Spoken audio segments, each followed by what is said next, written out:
नमः शिवाय. आज आम्ही ऑर्डर केलेले पारद शिवलिंग हे घरी पोचलं आहे. आता हे पारद शिवलिंग आपण घरी का पूजावं, त्याच्या पूजेचे काय महत्त्व आहे, त्याची प्राणप्रतिष्ठा कशी करावी, याबद्दल आपण सखोल माहिती आज पाहूयात. सुरुवातीला आपण हे पारद शिवलिंग आहे याचं आपण अनबॉक्सिंग करूयात. आता आपण इथं सुरुवातीला पाहतोय की ह्या बॉक्सवर लिहिलेलं आहे फ्रगाइल. म्हणजे हे पारद शिवलिंग हे अतिशय ठिसूळ असतं, त्यामुळे त्याची पूजा करतानाही तुम्हाला व्यवस्थितपणे करायचं आहे. तुमच्याकडून चुकून जर काही फरशीवर पडलं तर ते तुटू शकतं.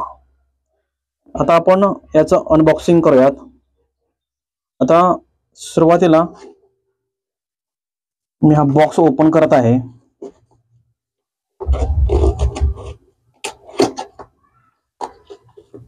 आता जसं आपण म्हणलं की हे ठिसूळ असतं, यामुळे ट्रान्सपोर्टमध्ये त्याला काही प्रॉब्लेम्स येऊ नयेत म्हणून असा हा फोम टाकलेला आपल्याला इथं दिसत आहे. आता यानंतर काय दिले आपण ते पाहूयात.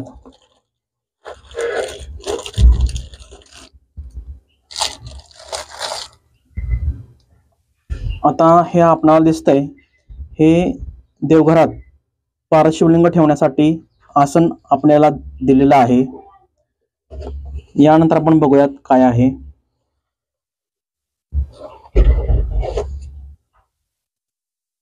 आता हे आपल्याला इथं मॅन्युअल दिसत आहे, म्हणजे पारद शिवलिंग याची पूजा कशी करावी, त्याची प्राणप्रतिष्ठा कशी करावी, त्या पारद शिवलिंगाचे फायदे काय आहेत, याची सर्व माहिती या पुस्तकात दिलेली आहे.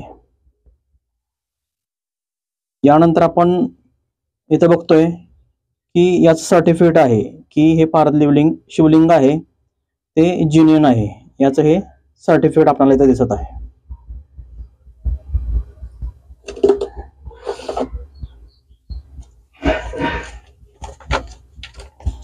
आता याचबरोबर आपणाला इथं हे पारद शिवलिंग पूजा स्थानी ठेवताना ते कसं त्याची स्थापना करावी, ते ठिसूळ असल्यामुळे कशी त्याची काळजी घ्यावी, याचबरोबर ते सिद्ध कसं करावं याचं इथं माहिती दिलेली आहे. आणि आता आपण बघतोय हे पारद शिवलिंग आहे, याच्यावर तुम्हाला सरळ सरळ सूचना लिहिलेली दिसत आहे की हे शिवलिंग काढताना अतिशय काळजीने काढा. काही कारणास्तव ते तुमच्याकडून पडलं तर ते तुटण्याची जास्त शक्यता इथं आपल्याला दिसते. आता आपण बघूयात, याच्या आत पारद शिवलिंग आहे.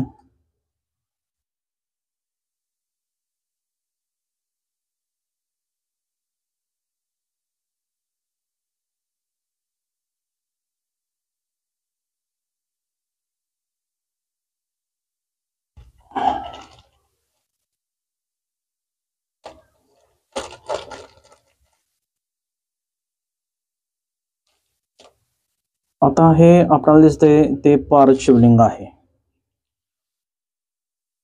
सिल्वर सारख्या रंगातील हे पाऱ्यापासून बनवलेलं पारद शिवलिंग आहे आणि त्याच्याबरोबर हा रुद्राक्षही त्यांनी आपल्याला दिलेला आहे.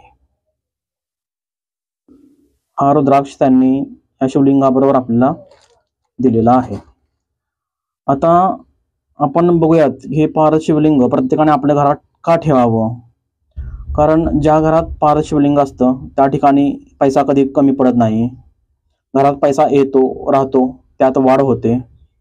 याचबरोबर नवग्रहांची पीडा आपणाला होत नाही. वास्तूमधील वास्तुदोष असेल तर ते नाहीसे होतात व बाहेरील बाधा काही होत नाही. अशुभ ऊर्जेपासून आपल्या सर्व कुटुंबाचं रक्षण हे पारद शिवलिंग करत असतं. त्यामुळे प्रत्येकानं आपल्या घरात या पारद शिवलिंगाची विधिवत अशी पूजा करावी. आता आपण बघूयात की यात काय माहिती दिलेली आहे.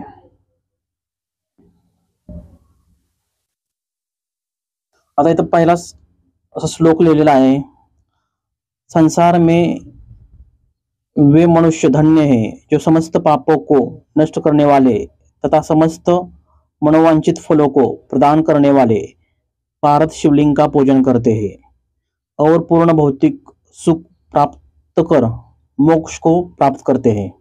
आता इथंच तुम्हाला पारद शिवलिंगाचं महत्त्व दिसतंय की तुमच्या सगळ्या इच्छा पूर्ण करणारं असं हे पारद शिवलिंग आहे. आता यानंतर ह्या पारद शिवलिंगाची प्राणप्रतिष्ठा कशी करावी हे इथं दिलेलं आहे. यामध्ये 2 विधी आहेत. एक तर तुम्ही ब्राह्मणांना बोलवून यथाविधी सर्व पूजा करून याची प्राणप्रतिष्ठा करू शकता. नाहीतर तुम्ही दुसरा एक विधी आहे तोही करू शकता. त्यामध्ये तुम्हाला काय काय करायचं आहे, चंदन पावडर व माती ही घ्यायची आहे. त्याने हे पारद शिवलिंग व्यवस्थित स्वच्छ करून घ्यायचं आहे तुम्हाला. त्यानंतर हे शिवलिंग तुम्हाला पाण्यानं धुवून घेतल्यानंतर कोरड्या फडक्यानं त्याला व्यवस्थित सुकं करायचं आहे व ते सुकल्यानंतर त्याला काचेच्या भांड्यात ठेवायचे आहे व हे काचेचं भांडं तुम्हाला अर्धा ते 1 तास सूर्यप्रकाशात ठेवायचं आहे. ज्यावेळी तुम्ही हे सूर्यप्रकाशात ठेवता शिवलिंग, त्यावेळी त्याच्यावर सूर्यप्रकाश पडल्यानंतर त्याचा रंग हा सोनेरी होतो. ज्यावेळी आपणास दिसतं की हे सोनेरी झालं आहे, त्यावेळी हे नक्की होतं की हे शिवलिंग हे ओरिजिनल आहे. ज्या शिवलिंगात असा सोनेरी रंग दिसत नाही ते शिवलिंग म्हणजे खोटं शिवलिंग असतं. आणि याचबरोबर आपण अजून एक टेस्ट करू शकतो, ती म्हणजे हे शिवलिंग तुम्ही तळहातावर घ्या. तळहाताला थोडंसं पाणी लावा व हे शिवलिंग तुमच्या तळहातावर घासा. ज्यावेळी तुम्ही हे तळहातावर घासता आणि त्यावेळी तुमच्या तळहातावर काळी रेषा उठते, त्यावेळी हे शिवलिंग खोटं असतं. व ज्यावेळी हे तुम्ही तळहातावर घासता आणि कोणत्याही प्रकारची काळी रेषा तुमच्या तळहातावर दिसत नाही, त्यावेळी हे शिवलिंग खरं आहे असं आपण आता म्हणू शकतो. आता या शिवलिंगाची महिमा काय आहे हे या पुस्तकात पुढे दिलेलं आहे. त्यामध्ये इथं लिहिलेलं आहे, जिसके घर में अष्ट संस्कार युक्त पारद से निर्मित पारदेश्वर बनकर स्थापित होता है, उसके घर में मेरे साथ कुबेर लक्ष्मी सौभाग्य निश्चित ही स्थापित हो जाते हैं. म्हणजे इथं प्रत्यक्ष महादेवाने सांगितलेलं आहे की ज्या ठिकाणी या पारद शिवलिंगाची पूजा होते त्या ठिकाणी माझ्याबरोबर कुबेर लक्ष्मी आणि सौभाग्य हे त्या घरात नेहमी वास करतं. यानंतर दिलंय की ज्या व्यक्तीच्या भाग्यात हे सुख हे लिहिलं नसेल त्याही व्यक्तीला या पारद शिवलिंगाची पूजा केल्याने सर्व प्रकारची सुखे मिळतात. आणि एक तिसरं लिहिलेलं आहे की तुम्ही दरिद्री का राहत आहेत, तुम्हाला जर का असं पारद शिवलिंगाची पूजा केल्यामुळे सर्व प्रकारचं सौभाग्य लाभणार आहे, चांगल्या प्रकारचं धन तुमच्या घरात येणार आहे, तर तुम्ही दरिद्री का राहता असं इथं लिहिलेलं आहे. आणि शेवट लिहिलेलं आहे की कलियुगात जीवनात संपूर्णता मिळण्यासाठी, श्रेष्ठता मिळण्यासाठी व सर्व प्रकारची सफलता मिळण्यासाठी तुम्ही या पारद शिवलिंगाची पूजा केली पाहिजे.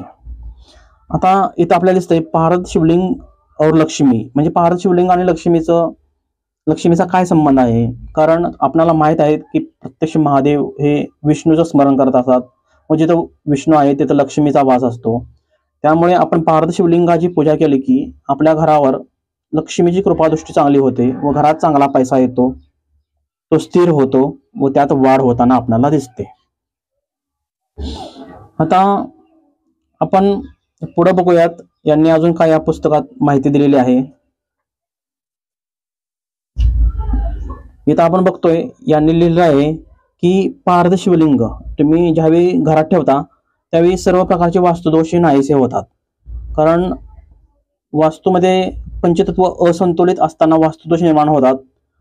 परंतु पारद शिवलिंग हे असं शिवलिंग आहे की त्यात ह्या पंचतत्वांना सामावून घेण्याची शक्ती आहे. त्यामुळे तुमच्या घरात जर का वास्तुदोष असतील व त्यामुळे तुम्हाला जर का त्रास होत असेल, तुमची प्रगती चांगली होत नसेल, तुमच्या घरात आजारपण नेहमीच झालेला असेल, घरात पैसा येत नसेल, नोकरी व्यवसायात अडचणी येत असतील, तर नक्कीच या पारस शिवलिंगाची तुम्ही विधिवत पूजा, प्राणप्रतिष्ठा करून स्थापना करून तुमच्या घरात देवघरात स्थापना करावी व त्याची रोज पूजा करावी. यामुळे सर्व प्रकारचे वास्तुदोष नाहीसे होताना आपल्याला दिसतात. आता यानंतर पुढं लिहिलं आहे पारस शिवलिंग से आध्यात्मिक शांती. म्हणजे ज्यावेळी तुम्ही पारस शिवलिंगाची पूजा करता त्यावेळी तुम्हाला आध्यात्मिक चांगली तुमची प्रगती होते व तुम्हाला मनशांतता ही चांगली उत्तम प्रकारे मिळताना दिसते. यानंतर लिहिलेलं आहे पारस शिवलिंग व नवग्रह से संबंध. म्हणजे पारस शिवलिंगाचा नवग्रहाशी काय संबंध आहे. तर पारस शिवलिंग आहे त्यामध्ये हे नवग्रहांचे जे काही धातू आहेत त्याचं मिश्रण इथं हे पारस शिवलिंग बनवताना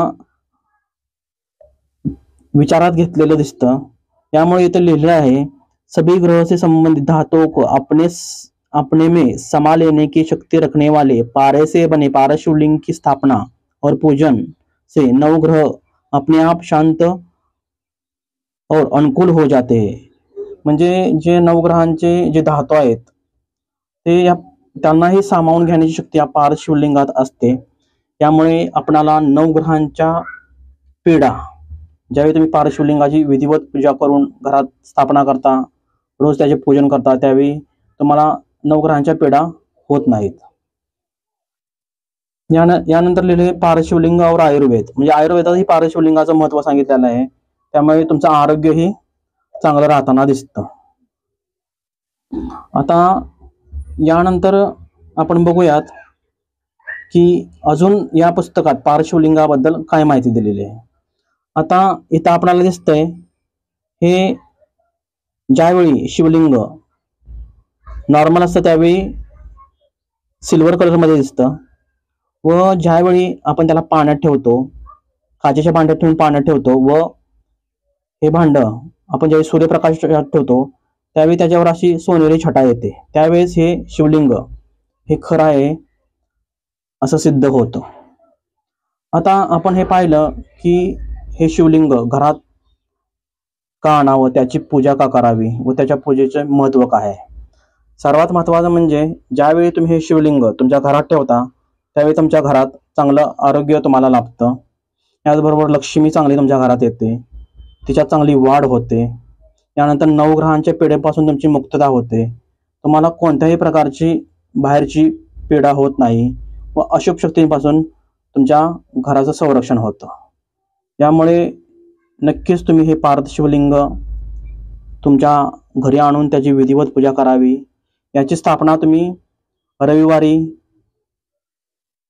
स्थापना तुम्ही सोमवारी करू शकता. याचबरोबर महाशिवरात्र व श्रावणातही तुम्ही याची विधिवत स्थापना करून महादेवाचा आशीर्वाद मिळवू शकता. थँक्यू.